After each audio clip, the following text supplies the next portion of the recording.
What is good, defenders, and welcome. It's your favorite pre-match LAFC segment on the internet. That's right. This is One More Sleep, brought to you by Defenders of the Bank. That's us. That's all three of us. You know my voice. It's the Scarf. J.R. Liebert coming to you live from Lawndale, and I love it when I get to do this with my partner in pod, one Christian Philly Philemon. But the threeple to our pod, it is LAFC Lafferty. Philly, Laugh, me. I don't know who to throw it to or how I'm going to do it, but Philly said he's playing third fiddle. So second fiddle, third fiddle. He's playing the fiddle, folks, but we're going to throw it to LAFC Lafferty. The devil went down to Georgia where he learned to play the fiddle. I forgot the rest of the lyrics to that song, but you reminded me of it. However, the Devils from Texas are coming on up to Los Angeles, and baby, we are ready, and we are going to fire up the band, and we're going to tune up FC Ribeye, and we're going to show them just how tough we are up here at LAFC. Boys, I am so fired up for this match. I love when FC Ribeye comes up to play us, but I love even more being here on a Friday night doing One More Sleep with my two good buddies. Yeah, definitely a late Friday night. Thank you guys both, and thank you to everybody in the chat and everybody on the interwebs for joining us. Philly, you love seeing FC Ribeye Steak come to town. So do LAFC. This should be a fun one. Should be a fun one. And I was thinking, if we made it past midnight, do we have like a backup name for One More Sleep? If we ever have to record it late enough to the point where nobody's going to go to sleep before a game, that might be something fun to put in the chat. What would be a good alternate name for One More Sleep, defenders? I would love to get your thoughts. Yeah, FC Dallas, man, a team that isn't that great, but a team that we also don't have the best record against, guys. I mean, only 6 wins, 4 losses, and 2 draws is the all-time regular season record.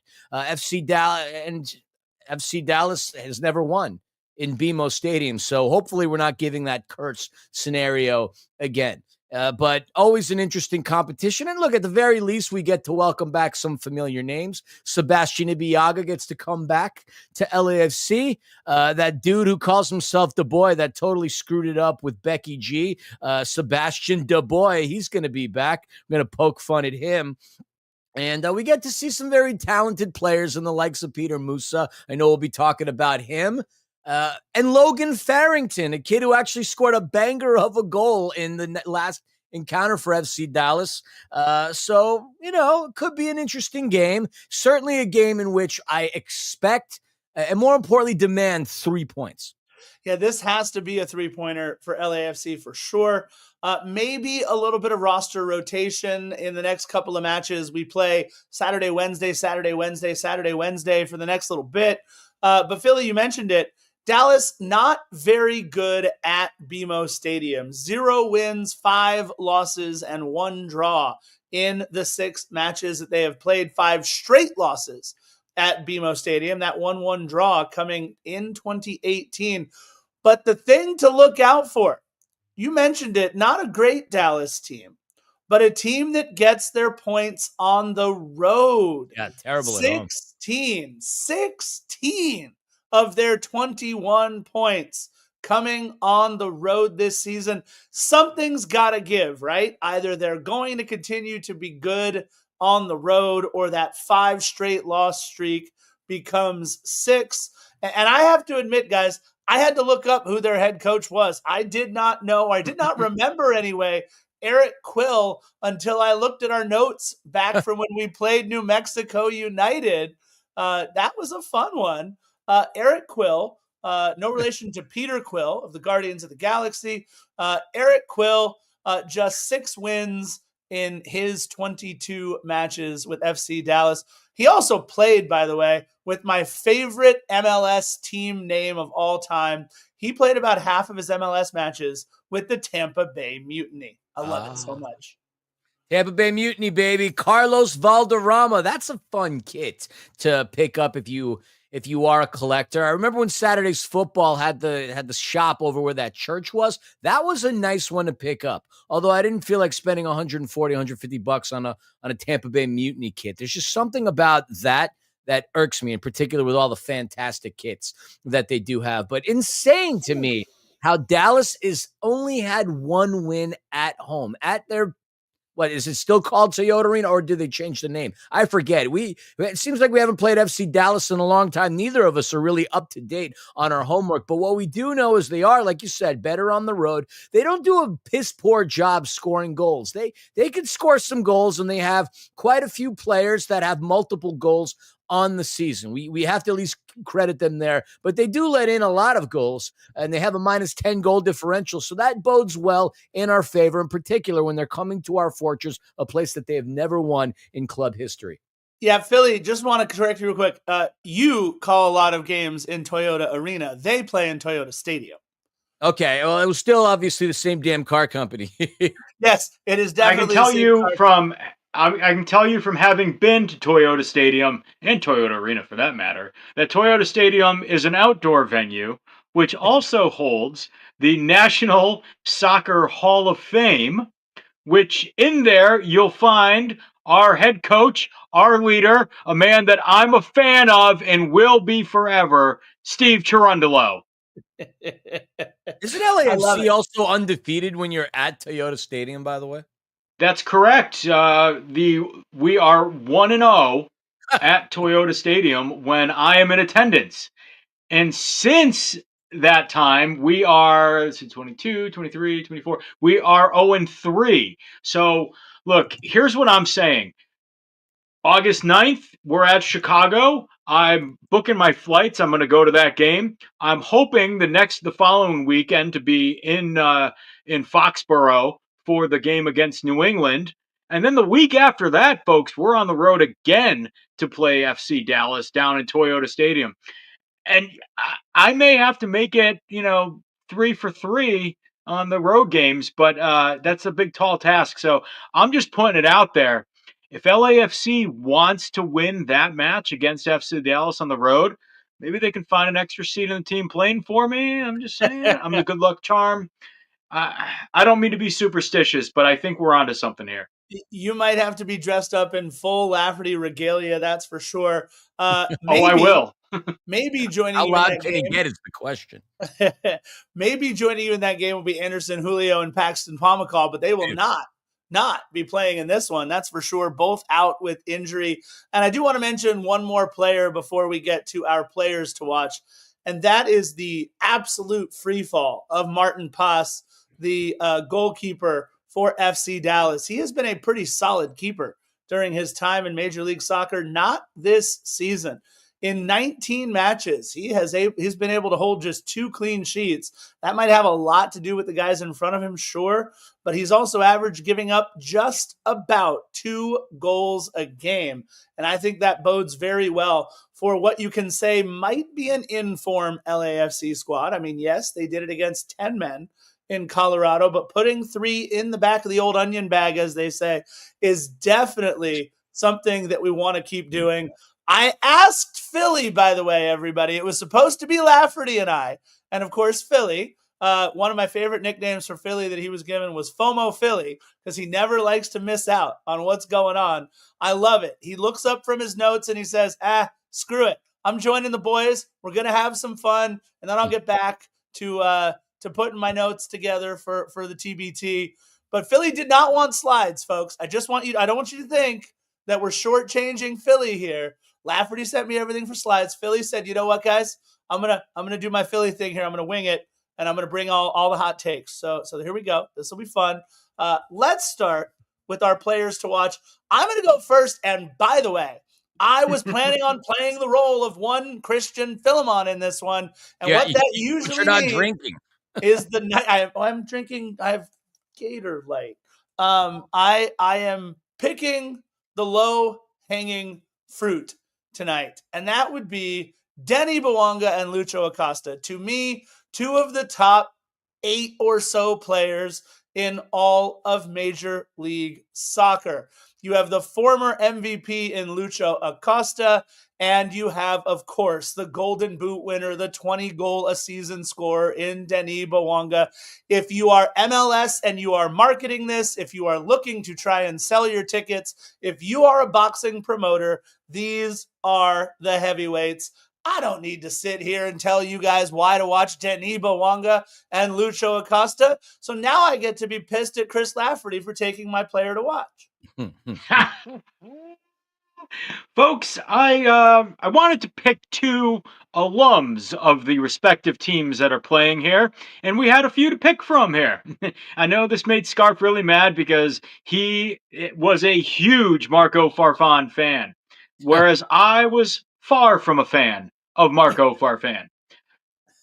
Look, I here's the reason why I said that with Marco Farfan, not just because he played for us in the past, but because every game since, he seems to be a headache for us. I don't know that he plays particularly well or outstanding against the other teams because I don't watch too many of their games.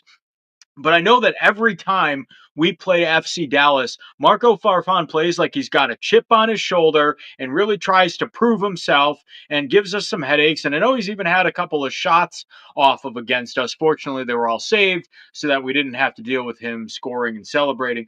But I think Marco Farfan is going to come out here. He always got a chip on his shoulder, like I said, and I think that he's going to be somebody who's going to really be looking to make a name for himself against LAFC. And going ahead here, Ryan Hollingshead, who was drafted by FC Dallas, played with them for about 9 seasons, I believe, was a fixture in FC Dallas, was their staple, was their icon, the face of the franchise as far as I'm concerned. And he was just their leader all throughout his tenure there. And he's somebody who is well respected amongst that fan base and that organization.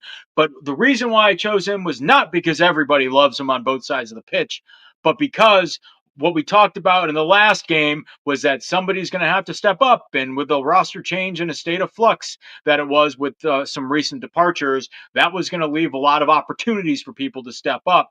And I figured that Ryan Hollingshead would be one of them. And boy, was I right. It seemed like every scoring opportunity in the last match, Ryan Hollingshead had his fingerprints all over it. And I think more of that is going to continue tomorrow night. And I think that's going to be evident with my score prediction, which I'll get to momentarily. But I think Ryan Hollingshead is going to be a guy who steps up big time tomorrow. That's why I'm going to be watching him. Philly, did or did not Chris Lafferty say that he was starting to ride the Martinez motorcade down Figueroa? He was getting on that bandwagon. We cautioned him, Philly. I cautioned him and said that sounds an awful lot like a wide-eyed Brian Rodriguez scarf collector over on the other side of the podcast. Nowhere to be found is David Martinez in his fandom now, Philly. I'm a little worried that Lafferty is already jumping off the Martinez motorcade. Nope. No, to his credit, I think picking Ryan Hollingshead is good because of the ties that he has to FC Dallas. There'll be plenty more opportunities for David Martinez to be selected. Plenty of opportunities. You picked a defender, which is interesting. And honestly, I completely, you forget sometimes that Marco Farfan is still playing Major League Soccer. I feel bad about it. I'm reminded of Marco Farfan anytime we go to Titan Stadium at Cal State Fullerton because his brother played there. We have the big old image of him. So that's when I think of Farfan. But like you, I was far from a fan of him during his tenure at LAFC. Surprised you didn't pick Sebastian Ibeagha. If you wanted to go defender, you could have picked Lalas Abubakar. You remember him and during his days wearing the claret and blue of Colorado, or heck, even Shaq Moore that spent some time with the U.S. men's national team. But fine, Marco Farfan, I'll accept that. I am beyond shocked that none of you chose Peter Musa, the guy who actually leads the team in goals and assists with 7 and 4 respectively. Luciano Acosta, obviously a very exciting player, but come on. Peter Musa is the guy that they were going to center a great deal of their offense around. It's a shame that Anderson Julio is hurt for FC Dallas's attack, but that's going to just pave the way for that kid Logan Farrington that we talked about. Got his first start just the other day against Minnesota United, his first start since May, and he banged one in. So he's on a good run of form. Obviously, so is Peter Musa. So they might have some pretty good streaking forwards going into the box, going up against our defenders, and of course, Hugo Lloris. But that's what I'm going to select, Peter Musa, because that to me is really the lowest hanging of all the fruits. And as far as LAFC is concerned, I can't pick Denny because obviously Scarf did that. Can't pick Ryan because Lafferty obviously picked that. I am going to pick David Martinez because why the hell not? He came ever so close to scoring a goal just the other day. Maybe that chip resides on his shoulder now, and maybe he will find his way into the back of the net. I don't know. Call it a hunch. It's the Twilight Zone here on One More Sleep. I have no idea what's happening on this one with our players to watch, but you know what? Let's move on. You still have that I'm going to Hello explain Kitty it. balloon, by the way? I'm gonna explain something real quick before we move on to that, Scarf. See, there's a wonderful meme that's on the internet. It's how many times in a promo has Ric Flair said "woo"? About 745,982 or something like that. How many times has he said Bosnia Herzegovina in a promo? One. So I figured that in every podcast, everybody's going to say Peter Musa or Lucho Acosta. So I figured you got to give the one time somebody on a podcast is going to mention the name Marco Farfan, and that one time is going to be me. I hear you. Look, I think one of the keys to the match, and this one is pretty simple, is we've got to ride the momentum of that last match. Yes, I know. It came against 10-man Colorado. It took LAFC a little bit to figure out how to break down that low block, but they certainly did. I'm going to go out on a limb here and say that a team with Lucho Acosta and Peter Musa and Logan Farrington and all of the other talent that they have, because though they are missing Anderson Julio and Paxton Pomykal, they love to open things up. I'm going to go out on a limb here and say FC Dallas is not going to sit into a low block for very often in this match. So LAFC needs to ride the momentum and figure out how to play that beautiful, almost tiki-taka style that they used to score that third goal. I really do think that this could be a match where LAFC rides the momentum to another 3 goals with how confidently they were looking on offense. And number 2, this one's pretty simple. Feed the beast. Denis Bouanga needs to eat. So get Denis the ball. We've already seen it. He is our best creator, leading our club in assists, and he is our best goal scorer. He has accounted for 4 penalty shots earned on the season, second in the league to just Hani Mukhtar's 5. So this is a man who continues to do everything. Everything? Everything. So get Denis Bouanga the ball. And now I give you Chris Lafferty's key, just one, to the match. Just one, and I'm going to mention just one name in it. See, this is a game where you really have to showcase your talents. I've said it in the last 2 episodes that this is all about people stepping up, finding their opportunities, and making a name for themselves with these new spots that have opened up on the roster and the rotation for them. And particularly, I think when you have a team in 13th place towards the bottom of the standings in the Western Conference, you're at home. Their leading goal scorer only has 7 on the season, and you've got a guy like Denis Bouanga, and you've got other guys on your team who are creeping up past that. You are the superior team, and you've got to play like it. And with this opportunity, this is a good time to kick a team while they're down and come in and make a name for yourself and show everybody that you do belong. So if you're somebody like my man, David Martinez, this is the perfect game to prove me right and tell everybody, yes, still believe in me, folks.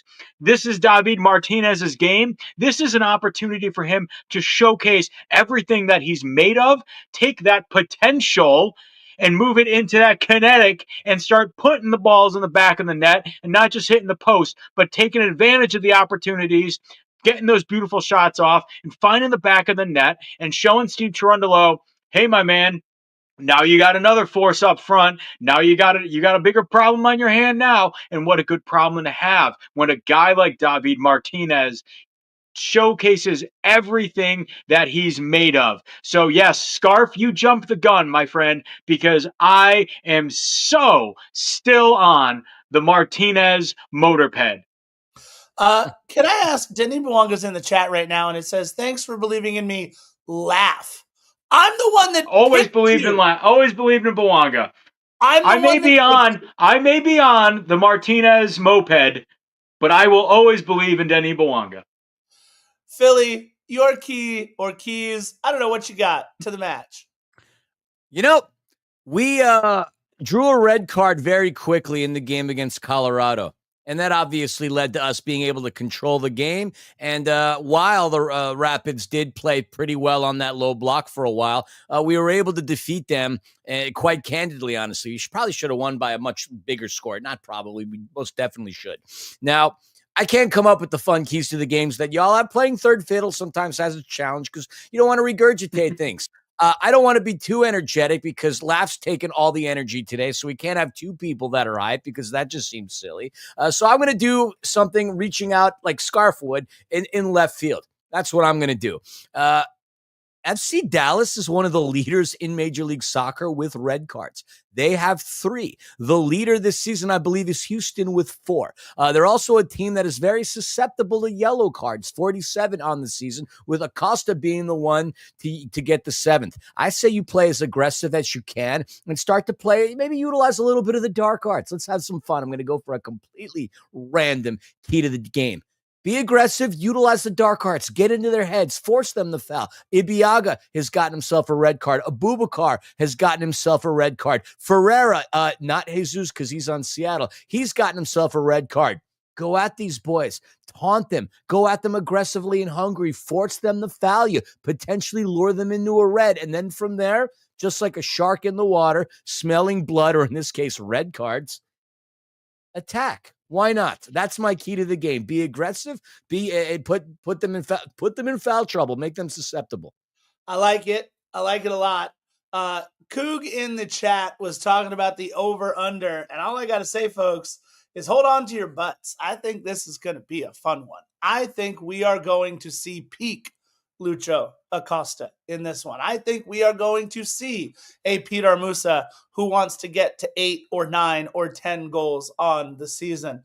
I think we are going to see a Shaq Moore who, despite only having 2 goals on the season, is second on the team with 4 assists. He is a player who contributes quite a lot from that right back position. The 28-year-old looking to get back in to the U.S. men's national team pool that he was on for quite some time. I think this is a better FC Dallas club than they have played all season. This is not their record. I get that their record is how they've done over the course of the season. That's not what I'm saying. What I'm saying is I think in this match they will play better than their record, because anytime somebody comes in to BMO Stadium and plays in front of the 3252 and sees the LA crest on our chests, we get their best shot. And I firmly believe that we are going to get the best shot from FC Dallas in this one, peak Lucho Acosta. However, go ahead and turn it into a track meet with LAFC, with Denis Bouanga, hopefully with David Martinez, Nathan Ordaz, Javairo Del Rosan, and our fantastic midfield able to feed them the ball. Ryan Hollingshead creeping up into the box. Don't forget about Sergi Palencia, and we may even get a goal from an unlikely source in this one. I love a 3-2 scoreline. It'll hit the over, and it'll make it just a really fun match to watch at BMO. Sorry for the delay there. I was responding to somebody in the chat. Anywho, my score prediction, 5-2 LAFC. Yes, you're right. Some of the Dallas players are going to be hell-bent on getting up their goal totals and showing what they're made of. But I don't care. This is an LAFC team that also has a lot to prove. And it's about time that we shed that stigma that we play down to our opponents, because I don't think we're going to do that anymore. I think we're seeing an inspired team. I think we're seeing a team that has a lot of confidence and grew a lot coming out of the Club World Cup. And tomorrow night, I think we're going to go off. We are just going to absolutely fly, and we're going to start putting up shots. We're going to put up 5. We're going to put up some from Martinez, or Daz is going to get on there. Bawanga is going to get something. See, I praised Bawanga on here, just like I always do in real life. And then I think Ryan Hollingshead is going to get some. That's what, 4? And heck, I don't know, maybe one of those guys will double up, or Jeremy Abobasi is going to find the back of the net again. I just think that it's going to be a field day. It's going to be pick your poison for FC Dallas. And we're going to get on the score sheet, and we're going to have a thriller at BMO Stadium. It's going to be fireworks on Figueroa. I like it. I've got 3-2. You've got 5-2. Philly? I like it. 5. A lot of goals actually is what I would anticipate in this one. Right now, FC Dallas is tied with Atlanta United for 5th worst in Major League Soccer in terms of goals allowed at 37. It wouldn't strike me too surprising if LAFC would really go out there on a tear. So I don't think 5. I don't think 3. I'm going to actually go 4-1. I will say a late clean sheet breaker, just taking your foot off the gas. But I do think LAFC is going to, at the very least, score more than 3 goals in the game. So that's what I'm going to call 4-1. I love it. I've got 3-2. Lafferty's got 5-2. Philly's got 4-1, splitting the difference. And it'll end 1-0. Yeah, right? Watch. It'll be 1-0, and it'll be a late one in the stoppage time after the 90th minute. It'll be unreal. Look, everybody out there, we want to know your score predictions. We want to say again, however you access Defenders of the Bank content, we appreciate and love you so much for doing it. But either way, we're looking forward to those 3 points. We've got Ruben back in the chat playing us out. As always, it's one more sleep. FC Dallas heads to BMO Stadium, and you know how we like to end each and every one of these episodes, boys. Bye-bye. Bye-bye. Ah. Oh, boy.